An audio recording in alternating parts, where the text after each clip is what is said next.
and that is the Utah Jazz. And that's thanks in part to Terrence Mann. Check out his stat line from Game 6. 39 points in 37 minutes, 7 of 10 from deep, and 15 for 21 from the field to help the Clippers clinch their first ever conference finals berth.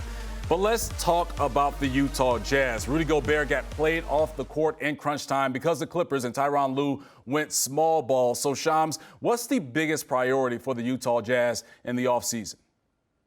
I'm told the number one Jazz priority is to re-sign Mike Conley. Their point guard position has been set over the last couple of years with Conley. They made that big trade with the Grizzlies to go get him. And him, Donovan Mitchell, Rudy Gobert, Joe Ingles, Bojan Bogdanovic, these guys have formed a great bond together. And I think continuity, stability is the utmost importance in Utah. And I don't expect them to veer away from that. Now, could they look at the market, see if we could get better, right? Like, is there a Kyle Lowry play, a Spencer Dinwiddie acquisition? Is there a better point guard for this team? I don't think the Utah Jazz are comfortable to go that route as of yet, but that is really the first priority of business. And then after that, rounding out this group, this core that they have with suitable shooters and wings, this team should have been and they were in contention for the finals. And so that expectation level will remain next year. Yeah, Mike Conley battling with that right hamstring strain. He missed a handful of playoff games, and in that Game 6 had 5 points and 3 assists in 26 minutes.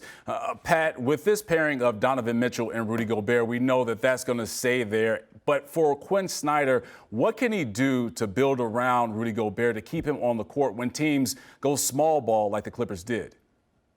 Well, you saw what he did. They tried a little bit of zone, which just wasn't effective in the second half when the Clippers got going, and every player on that team had confidence. And they had the misfortune of going up against a historically great three-point shooting team.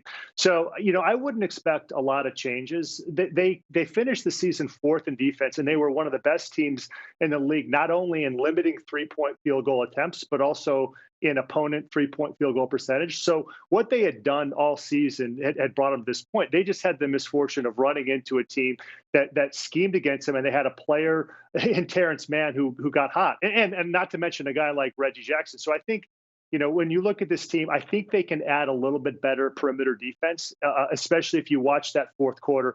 Reggie Jackson there were no screens. He was just lining up guys who were going against him.